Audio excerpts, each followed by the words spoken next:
Lisa Hendricks squinted at the intricate circuitry of the outdated holoscreen, soldering iron poised delicately between her fingers. Tongue between her teeth, she maneuvered the iron with practiced precision, willing her tired eyes to focus. With a satisfying crackle, the screen flared to life, bathing Lisa's workbench in an ethereal blue glow. She allowed herself a weary smile. Another repair conquered. Rising from her stool with a spine-popping stretch, Lisa surveyed the cluttered space that served as both workshop and home. Spare parts and gutted electronics littered every surface, surrounding a rickety cot and a compact kitchen unit.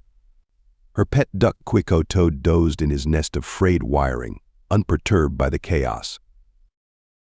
It wasn't much, but here on the fringes of reading, sprawling capital megacity, it was the best Lisa could manage. Especially for someone like her, an unregistered mechanic operating without the People's Republic of Free World's exorbitant license fees and stifling regulations. As Lisa tallied up the week's meager earnings, a pounding rang out from the reinforced door, rattling her holoscreen.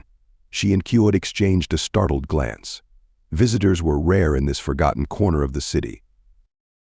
Warily, Lisa cracked open the door, a handheld stunner concealed behind her back.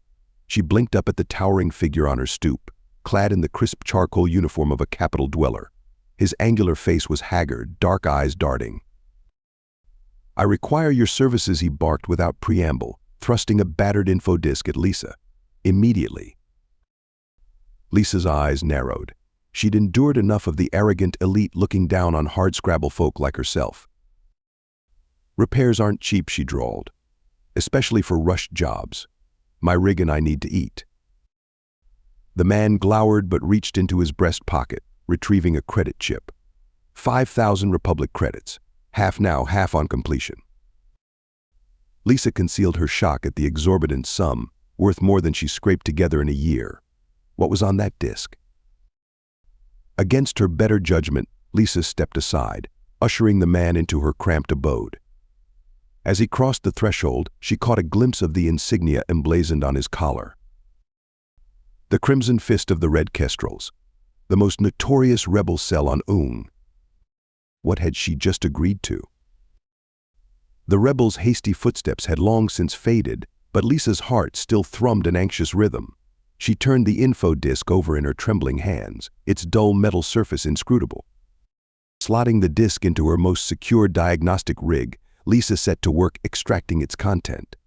The security protocols were complex, far beyond the garden variety encryption she usually encountered. Lisa's brow furrowed in concentration as her fingers flew across the interface.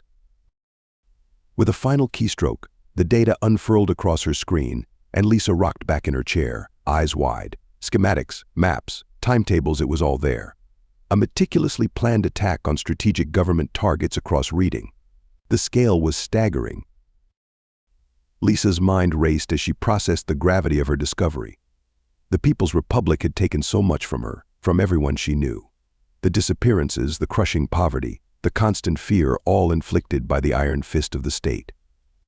A part of her relished the thought of the regime receiving a taste of its own brutality. But doubt crept in, insidious and chilling. How many innocents would be caught in the crossfire? Families just trying to survive, like her own. Lisa thought of her parents, disappeared when she was just a girl. Collateral damage in the Republic's quest for control. Lisa paced the cramped workshop, Kiot Hope watching her manic circuit with placid concern. Her gaze fell on the outdated comm unit mounted on the wall. She could contact the authorities, turn over the disk, and wash her hands of this dangerous knowledge.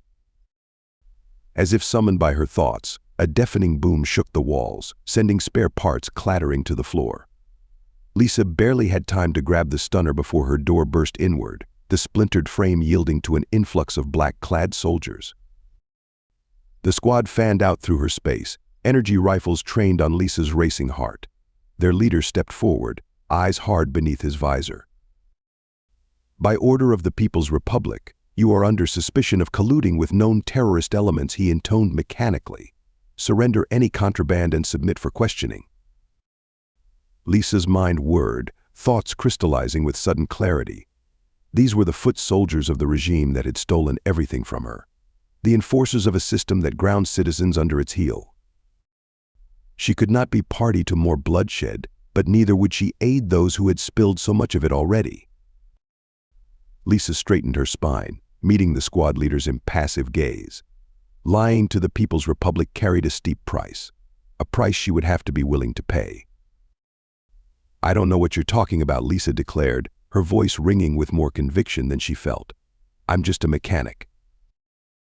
The soldier's visor bore into Lisa, inscrutable and unwavering. Seconds ticked by with agonizing sluggishness, each one a lifetime beneath his searching stare. Lisa resisted the urge to fidget, to glance towards her workbench where the damning disc lay concealed. Just as the tension reached a breaking point, the squad leader stepped back, signaling to his men with a curt nod. They began to file out, leaving a wake of upturned furniture and scattered components. The leader paused at the threshold, casting one last glance over his shoulder. "We'll be watching you." Mechanic, the words carried the weight of a threat, a promise. Then he was gone, the tattered remains of her door swinging listlessly in his wake. Lisa released a shuddering breath, knees buckling as the adrenaline drained from her system. Quixote waddled over, nuzzling her hand with his bill in a gesture of comfort. She stroked his glossy feathers, mind racing. The encounter with the soldiers had crystallized the nebulous unease that had haunted Lisa for so long. Wasn't safe, not for her. Not anymore. The People's Republic would never relent in their hunt for the rebels and anyone they suspected of aiding them. Lisa glanced around her disheveled workshop, taking stock of the life she had painstakingly built from scraps and grit. It wasn't much, but it was hers. A pang of grief lanced through her at the thought of leaving it behind. But leave she must. Lisa had bought herself a chance with her gambit, but it was a temporary reprieve at best. She needed to disappear, to put light years between herself and before the Republic came calling once more. Mind made up, Lisa sprang into action. She gathered what few possessions held meaning: a holo of her parents, a necklace inherited from her grandmother, her well-worn toolkit. The rest she left to the scavengers and opportunists who would undoubtedly descend in her absence.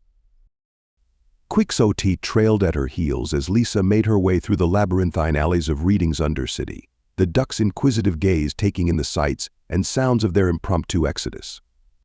Lisa's hand drifted to her pocket, fingers brushing against the credit chip that represented her ticket to a new life.